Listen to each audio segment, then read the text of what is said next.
Il Bukhari 6478 e il Muslim 2988 hanno riportato da Abu Huraira che lo hanno sentito dire al profeta, Allah benedica lui e la sua famiglia e gli dia pace: qualcuno dirà una parola che piacerà ad Allah, senza rendersene conto, e Allah lo innalzerà di grado. D'altra parte, qualcuno dirà una parola che dispiacerà ad Allah, senza rendersene conto, e sarà gettato nell'inferno. L'Islam è un modo di vita completo che fornisce orientamenti su ogni argomento. L'Islam ci insegna come parlare e dà molta importanza all'uso delle parole. Ciò che dici ha valore e sarà valutato. Secondo l'Hadith, le parole di una persona hanno un grande impatto sulla sua vita e sull'aldilà.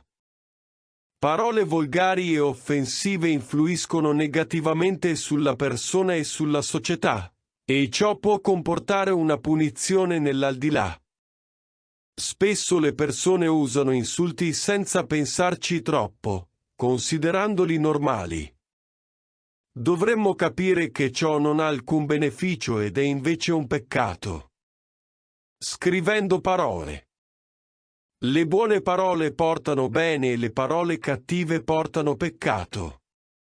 Parole volgari e insulti aumentano solo i peccati. Il Hadith ci insegna che ogni parola che diciamo ha un peso proprio, e siamo responsabili delle parole che pronunciamo. Siano esse buone o cattive, la soddisfazione di Allah è la nostra vera successo.